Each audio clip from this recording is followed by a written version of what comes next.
ప్రాణమే ఈ శరీరాన్ని నడుపుతూ ఉన్నది. ఆ ప్రాణశక్తి వల్లే మూత్రపిండాలు పనిచేస్తున్నాయి, గుండె కొట్టుకుంటూ ఉన్నది, ఊపిరితిత్తులు ఆడుతూ ఉన్నాయి. అలాగే ఎన్నో జీవక్రియలు మనకు తెలియకుండానే తమంతకు తాముగా ఈ శరీరంలో జరుగుతూ ఉన్నాయి. వాటన్నింటిలోకి మనం ఒకే ఒక్క పనిని మాత్రం నిగ్రహించగలము, అదే శ్వాసక్రియ. అదే ఈ ప్రాణశక్తి ప్రపంచానికి ప్రవేశద్వారం, ఆనందాన్ని, ఆరోగ్యాన్ని, అద్భుత జీవితాన్ని పొందేందుకు రాజమార్గం. ఈరోజు మనం ఆ శ్వాసను గురించి 3 ముఖ్యమైన విషయాలు మాత్రం తెలుసుకుంటాం. వాటిని తెలుసుకుంటే ఆ శ్వాసను గురించి సమస్తం తెలుసుకున్నట్టే. అవి పుస్తకాల్లో ఉండే పనికిరాని సిద్ధాంతాలు లాంటివి కాదు. వాటిని ఎవరైతే ఆచరిస్తారో వాళ్ళకి అద్భుత ఫలితాన్ని అందించే నిత్య జీవిత సత్యాలు.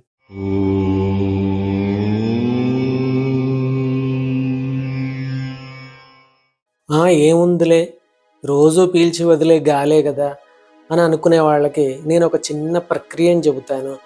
ఆ ప్రక్రియని కనుక చేస్తే ఒకే ఒక్క నిమిషంలో వాళ్ళకి జ్ఞానోదయం కలుగుతుంది. అదేంటంటే, ఈ 2 వేళ్ళని తీసుకోండి, ఈ బొటన వేలుతో ఈ కుడి ముక్కును మూసేయండి, ఎడమ వేలుతో ఈ ఎడమ ముక్కును మూయండి, గట్టిగా బంధించండి, కళ్ళు మూసుకొని లోపల ఏం జరుగుతుందో గమనించండి.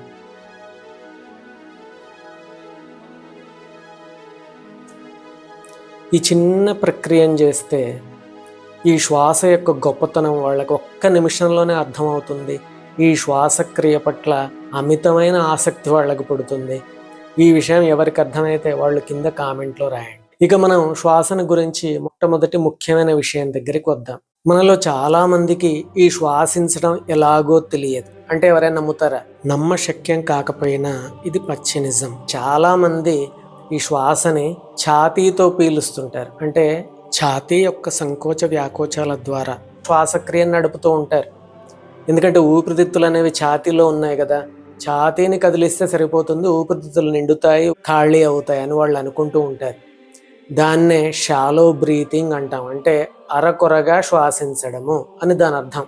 ఈ ఆధునిక కాలంలో మనం ఎదుర్కొనే ఒత్తిడికి, ఆందోళనకి, అతి ఆలోచనకి, అంటే స్ట్రెస్, యాంగ్జైటీ, ఓవర్ థింకింగ్, వీటన్నిటికీ ఉన్న కారణాల్లో ఒకటి ఏంటంటే ఈ షాలో బ్రీతింగ్. మరి శ్వాసించడానికి సరైన పద్ధతి ఏమిటి? కడుపుతో శ్వాసించాలి. కడుపును ఉబ్బించటము, కడుపును ఖాళీ చేయటం. అంటే కడుపుని సంకోచింపజేయాలి, వ్యాకోచింపజేయాలి.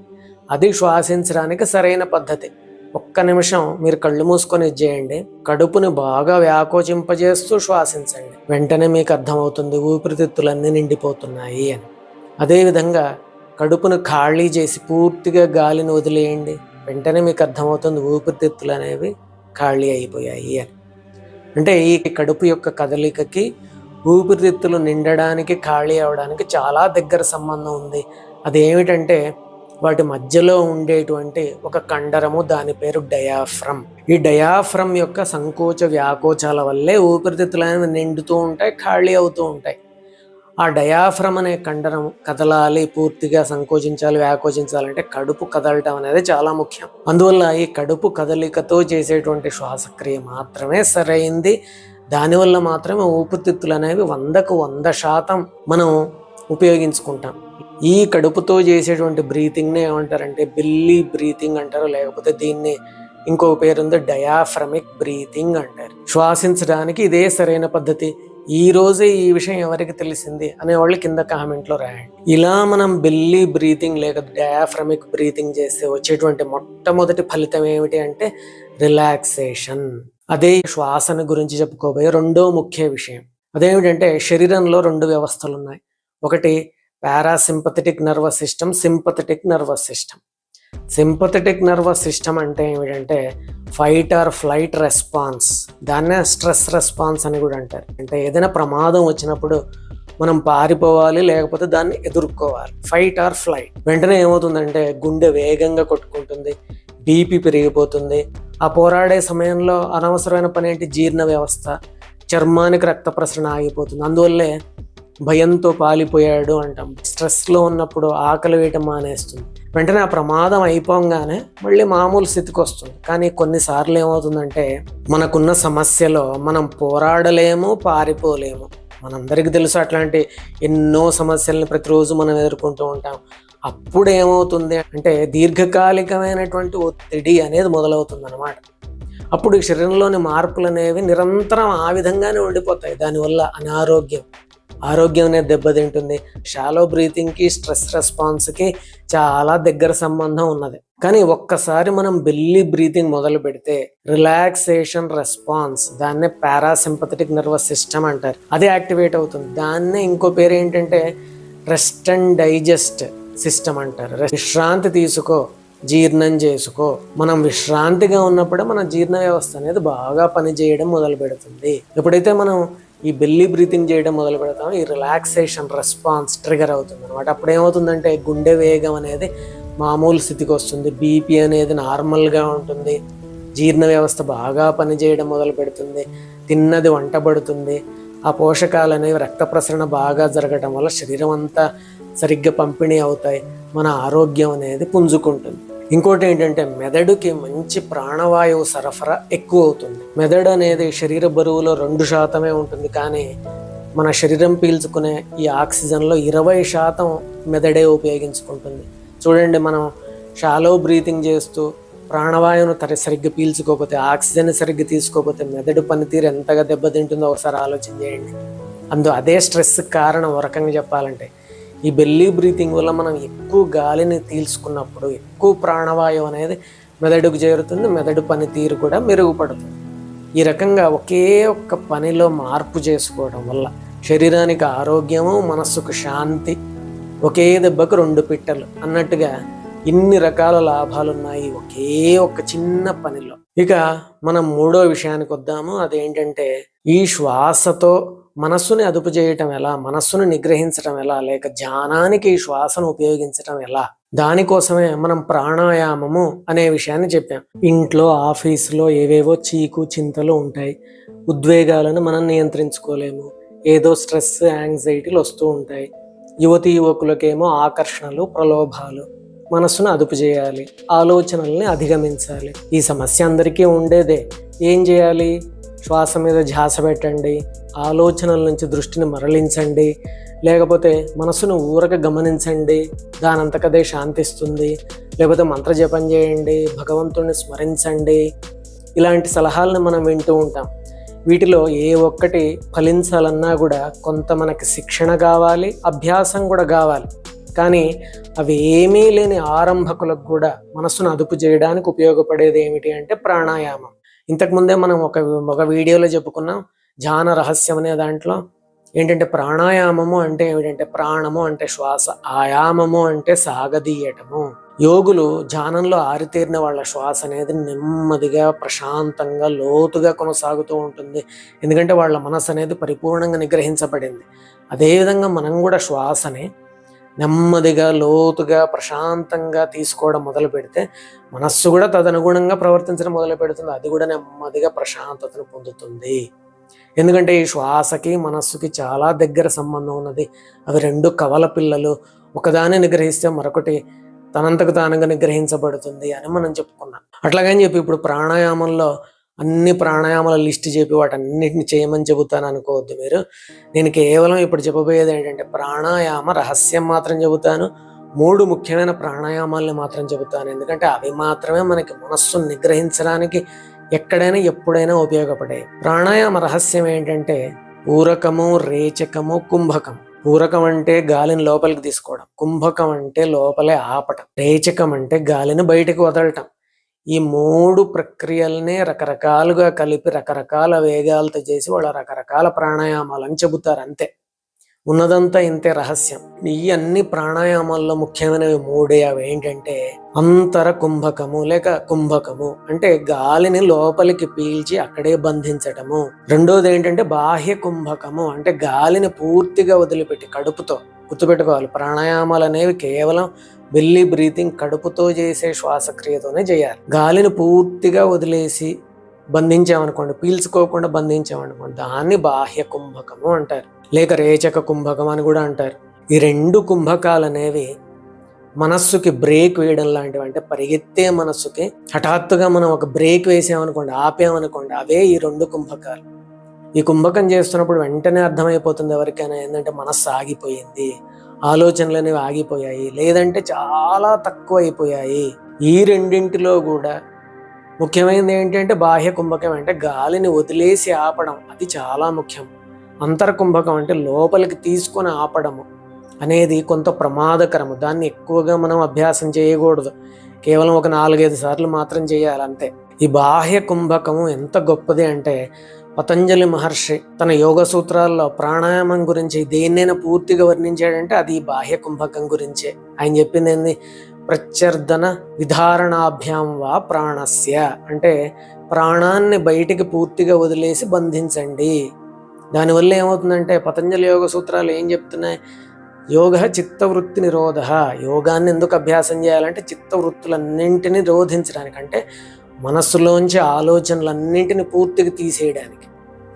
ఈ బాహ్య కుంభకం చేస్తే ఆ స్థితి అనేది సిద్ధిస్తుంది. తర్వాత రమణ మహర్షి చెప్పారు ఏంటి, ఆత్మ విచారము, నువ్వెవరో తెలుసుకో అని చెబుతుంటారు కదా, కానీ ఆయనే చెప్పారు ఈ ఆత్మ విచారానికి అందరికీ శక్తి ఉండదు. వాళ్ళు ఎక్కడి నుంచి మొదలు పెట్టాలంటే ఈ బాహ్య కుంభకం దగ్గర నుంచి. ఈ బాహ్య కుంభకాన్ని అభ్యాసం చేస్తూ ఉంటే ఏమవుతుందంటే వాళ్ళ శక్తి క్రమంగా పెరుగుతుంది, వాళ్ళు ఆత్మ విచారానికి అర్హత పొందుతారు. చూడండి ఎంత గొప్పదో ఈ బాహ్య కుంభకం. తర్వాత సైన్స్ కూడా చెబుతుంది ఏంటంటే డిస్ట్రెస్ టాలరెన్స్ అంటే నొప్పిని భరించగల శక్తి. దానికి గుర్తేమిటి అంటే ఈ బాహ్య కుంభకాన్ని మనం ఎంతసేపు చేయగలము అని చూసుకోండి. మీరు ఆ బాహ్య కుంభకాన్ని అభ్యాసం చేస్తున్నప్పుడు ఎంత గాలిని వదిలేసి బంధించడం ఎంతసేపు చేయగలము, అది మన నొప్పిని భరించే శక్తికి గుర్తనమాట. ఎందుకంటే మీరు గమనిస్తే ఎవరైనా ఎక్సర్సైజ్ చేసేవాళ్ళు కనుకుంటే బరువులను ఎత్తేటప్పుడు మనం వెంటనే గాలిని వదిలేసి బంధిస్తాం, అది తనంతకు తానుగా చేసేస్తుంది శరీరం. బరువులను ఎత్తేటప్పుడు నొప్పి ఉన్నప్పుడు శరీరం ఉండే స్థితి అన్నమాట. కాబట్టి మనం దాన్ని అభ్యాసం చేయటం ద్వారా మనకు ఆ శక్తి బాగా పెరిగి మన పర్ఫార్మెన్స్ కూడా బాగా ఇంప్రూవ్ అవుతుంది. అంతర కుంభకం కానీ బాహ్య కుంభకం కానీ మనం అభ్యాసం చేస్తున్నప్పుడు ఏమవుతుందంటే 4-5 సార్లు చేయంగానే మనకు కొద్దిగా విసుగుబడుతుంది. తర్వాత మనం గాలిని బాగా పీల్చుకోవాలి అనే తపన బాగా పెరుగుతుంది. అప్పుడు బలవంతంగా ఈ కుంభకాన్ని అభ్యాసం చేయొద్దు. వెంటనే మనం ఏం చేయాలంటే డీప్ బ్రీతింగ్ అంటే లోతుగా గాలిని పీల్చుకొని పూర్తిగా వదలటం, దాన్నే ప్రాణాయామంలో భస్త్రిక అని కూడా అంటారు, దాన్ని అభ్యాసం చేయాలి. కాబట్టి మన ప్రాణాయామ అభ్యాసం ఎలా ఉండాలంటే కుంభకాలు వాటి మధ్యలో డీప్ బ్రీతింగ్, ఇలా వాటిని మనం శాండ్విచ్ చేస్తే కలిపి అభ్యాసం చేస్తుంటే ఏమవుతుందంటే ఆ ప్రాణశక్తి అనేది మనలో పెరుగుతుంది, మనకు అభ్యాసం చేసే సమయం కూడా బాగా పెరుగుతుంది. వీటన్నింటినీ కలిపి ఒక బ్రీతింగ్ టెక్నిక్ చెబుతారు, దాన్ని బాక్స్ బ్రీతింగ్ అంటారు. అదేంటంటే మొదటగా గాలిని పీల్చుకోవాలి, ఆపాలి, వదలాలి, మళ్ళీ పీల్చుకోకుండా ఆపాలి. అంటే బాహ్య అంతర్కుంభకము, గాలిని నెమ్మదిగా వదలటము, తర్వాత బాహ్య కుంభకము, మళ్ళీ అంతర్కుంభకము, నెమ్మదిగా వదలటం, బాహ్య కుంభకం. ఇలా కుంభకాల మధ్యలో ఈ చెప్పాను కదా డీప్ బ్రీతింగ్ని కలిపి చేస్తే దాన్ని బాక్స్ బ్రీతింగ్ అంటారు. దాన్ని సైనికులు కూడా తమ ఒత్తిడిని తొలగించుకోవడానికి వాడతారు, మనం ఎందుకు ఉపయోగించుకోకూడదు? కాబట్టి ఇంట్లో ఉండే గృహిణులు కానీ, కళాశాలలో ఉండే విద్యార్థులు కానీ, ఆఫీసులో ఉండే ఉద్యోగులు కానీ, వీళ్ళంతా కూడా ఒత్తిడి అనేది, ఆందోళన అనేది ఎవరికైనా ఉన్నది కదా ఈ కాలంలో. దాన్ని తొలగించుకోవాలి అన్నప్పుడు ఏం చేయాలంటే దాన్ని మనం విపరీతంగా బాధపడకుండా ఏం చేయాలంటే వెంటనే బ్రీతింగ్ మొదలు పెట్టాలి. అప్పుడు మనస్సు అనేది స్థిమితాన్ని పొందుతుంది, మళ్ళీ మనం మామూలు స్థితికి వస్తాం. ఈ బ్రీతింగ్ టెక్నిక్స్ని ధ్యానం చేసేవాళ్ళు కూడా ఉపయోగించుకోవచ్చు. ధ్యానానికి ముందు, అది ధ్యానానికి ప్రిపరేషన్గా ఉపయోగపడుతుంది. మనం ఏమేమో ఆలోచనలు చేసి ఎక్కడెక్కడో ఉండి వస్తాము, ధ్యానం చేయాలనుకుంటాము, మనస్సు అంతర్ముఖం కాదు. అప్పుడు ఏం చేయాలంటే కొంత ప్రాణాయామం ఇప్పుడు చెప్పినటువంటి అభ్యాసాలు చేసామనుకోండి, మనస్సు కొంత శాంతించి నెమ్మదిగా అంతర్ముఖం అవుతుంది. ధ్యానంలో కూడా వీటిని ఉపయోగించుకోవచ్చు. కొన్నిసార్లు మనకి ఆలోచనలు వదలవు. కొంతమంది అంటుంటారు ధ్యానంలో మాకు ఆలోచనలు పోవటం లేదు అని. అప్పుడు ఏం చేయాలంటే నిజానికి మనం ప్రత్యాహారం చేయాలి. మనం ధ్యానం గురించి చెప్పిన వీడియోలో చెప్పాను చూడండి, ప్రత్యాహారం చేయటం కనుక తెలియకపోయినా లేక దాంట్లో అభ్యాసం లేకపోయినా అది పనిచేయదు. కానీ వాళ్ళు కూడా ఈ బ్రీతింగ్ చేశారనుకోండి, ఈ కుంభకాలను అభ్యాసం చేశారనుకోండి, వెంటనే మనస్సు అనేది శాంతిస్తుంది. శ్వాస మీద ధ్యాసలో కూడా మనస్సుకు వేరే వేరే ఆలోచనలు వస్తూ ఉంటాయి. కానీ ఈ బ్రీతింగ్ చేస్తే, ఇప్పుడు చెప్పినటువంటి టెక్నిక్స్ ప్రకారంగా చేశారనుకోండి ఒక 5 నిమిషాల పాటు, వెంటనే మనస్సు ఎంతో కొంత శాంతించడం ఖాయము.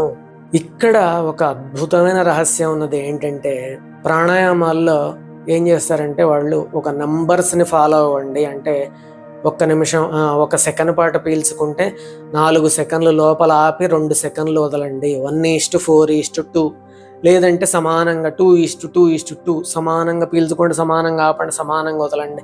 ఇలాంటివేవో చెప్తూ ఉంటారు. కానీ రమణ మహర్షి ఏం చెప్పారంటే ఈ సంఖ్యల మీద దృష్టి పెట్టాల్సిన అవసరం లేదు. వీలైనంతసేపు ఆపితే చాలు. వీలైనంతసేపు పీల్చుకోవాలి, వీలైనంతసేపు లోపల ఆపాలి లేక బయట ఆపాలి, వీలైనంతసేపు దాన్ని గాలిని వదలాలి. అంటే మన శక్తి మేరకే ఈ ప్రాణాయామ సాధన అనేది చేయడం అనేది చాలా మంచిది. దీనివల్ల ఒక లాభం ఉన్నది ఏంటంటే ఈ సంఖ్యల మీద దృష్టి పెట్టామనుకోండి, నేను తప్పుగా చేశానా సరిగ్గా చేశానా అనే సందేహాల మీదే మన మనస్సు అనేది ఉంటుంది. అదే ఆ సంఖ్యలను వదిలేసి మన శక్తి మేరకు ఆపుతున్నాం అనుకోండి, ఏమవుతుందంటే మొదటగా ప్రాణాయామంలో లభించే ఆనందం ఏంటంటే ఆలోచనారహితమైనటువంటి స్థితి. ఆ ఆనందం అనేది లభిస్తుంది. మన మనస్సుని అంతా దాని మీద పెట్టామనుకోండి, ఆ ఆనందాన్ని అనుభవిస్తూనే మన శక్తి అనుసారంగా ప్రాణాయామం చేసామనుకోండి, ఇక్కడ కూడా ఒకే దెబ్బకు 2 పిట్టలు. ఒక పక్క ఆనందం లభిస్తుంది, మనశ్శాంతి, ప్లస్ దాంతోపాటుగా ప్రాణశక్తిని కూడా మనం పెంచుకుంటాము. ఇన్ని అద్భుతమైనటువంటి ఫలితాలను ఇచ్చేటువంటి ప్రాణాయామాన్ని ఆచరించాలని ఎవరికైనా ఉత్సాహం కలుగుతుంది, మంచిదే. కానీ ఇక్కడ 2 హెచ్చరికలు ఉన్నాయి. ఏంటంటే ఈ ప్రాణాయామాల్ని, ఈ దీర్ఘ శ్వాసల్ని, ఈ బెల్లీ బ్రీతింగ్ని ఖాళీ కడుపుతో చేయడం అనేది చాలా మంచిది. ఆహారాన్ని తీసుకున్న తర్వాత ఈ ప్రాణాయామాల అభ్యాసం అనేది మంచిది కాదు. ఖాళీ కడుపుతో అంటే ఉదయం మన కడుపుని ఖాళీ చేసుకున్న తర్వాత సాయంత్రం ఏదైనా తినడానికి ముందు కూడా మన కడుపు ఖాళీగా ఉంటుంది కదా, అప్పుడు ఈ అభ్యాసాలు చేయడం చాలా మంచిది, ఉత్తమము. అది మొట్టమొదటి హెచ్చరిక. రెండోది ఏంటంటే ప్రాణాయామం ద్వారా ఆరోగ్యం బాగుపడుతుంది కదా, కాబట్టి నేను మందులన్నిటిని మానేసి కేవలం ఈ ప్రాణాయామం మాత్రమే చేస్తుంటాను 24 గంటలు అంటే మాత్రం చాలా దెబ్బతింటారు. ఎందుకంటే ప్రాణాయామం చేస్తే ఏమవుతుందంటే ప్రాణకుండలిని మేల్కొంటుంది. మనం ఈ కుండలిని కథ అనే 2 వీడియోల్లో ఆ సంగతినే చెప్పాం. ప్రాణకుండలిని అంటే విపరీతమైన వేడి. ప్రాణాయామం చేస్తే విపరీతమైన వేడి పుడుతుంది. ఆ వేడి వల్ల ఏమవుతుందంటే లోపల ఉన్నటువంటి నరాల వ్యవస్థ కానీ మెదడు కానీ కొంత దెబ్బతినే ప్రమాదం ఉన్నది. అది ఒక్కసారి దెబ్బతిన తర్వాత ఎంత ఏడ్చి మొత్తుకున్నా కూడా ప్రయోజనం ఉండదు. కాబట్టి మితంగా ఏదైనా సరే మితంగా ఉండడం అనేది మంచిది. అతి సర్వత్ర వర్జయేత్. ముఖ్యంగా అది ఈ ప్రాణాయామాల విషయంలో చాలా ముఖ్యము. కాబట్టి మితంగానే ఈ అమృతాన్ని సేవిస్తూ ఆనందాన్ని పొందుదాము, ఆరోగ్యాన్ని పెంచుకుందాము. ఇంకా చివరగా భగవంతుడికి మనం కృతజ్ఞతలు చెప్పుకోవాలి. ఎందుకంటే ఇంతటి అత్యవసరమైనటువంటి శ్వాసని మన చేతిలో పెట్టకుండా ఆయనే నడుపుతున్నాడు. ఒకవేళ దాన్ని పూర్తిగా మన చేతిలో పెట్టి మీరే గుర్తుపెట్టుకొని ఊపిరి పీల్చి వదలండి అని మనకే అప్పగించి ఉంటే ఆ పనిని, చాలామంది ఈ పాటికే దేవుడి దగ్గరికి వెళ్ళిపోయి ఉండేవాళ్ళు. ఎందుకంటే అందరూ బిజీ కదా, ఎవరికి ఈ ఊపిరి పీల్చి వదలటం ఇంత తీరిక ఓపిక ఎవరికి ఉన్నాయి? ఖచ్చితంగా ఈ ఆధునిక కాలంలో వాళ్ళు సెల్ ఫోన్లో పడో లేకపోతే పనుల ఒత్తిడిలో పడో ఈ శ్వాసక్రియని శ్వాసించాలి అనే విషయాన్ని మర్చిపోయి ఉండేవాళ్ళు తప్పకుండా. నిజానికి మనం కూడా రోజులో చాలా శాతం నిజానికి మర్చిపోతూనే ఉంటాం. కానీ మనం మర్చిపోయినా కూడా భగవంతుడు ఆ శ్వాసక్రియను నడుపుతున్నాడు. ఇక మనం చేయాల్సిందల్లా ఏంటంటే గుర్తొచ్చినప్పుడల్లా ఆ శ్వాసని బాగా తీసుకోవాలి, గుర్తు చేసుకొని మరి ఆ శ్వాసను బాగా తీసుకోవాలి. ప్రాణాయామాన్ని ప్రతిరోజు కొంత సమయం పాటు అభ్యాసం చేయాలి. ఆనందాన్ని, ఆరోగ్యాన్ని పెంచుకోవాలి. మరింత జ్ఞానంతో తర్వాత వీడియోలో కలుసుకుందాం.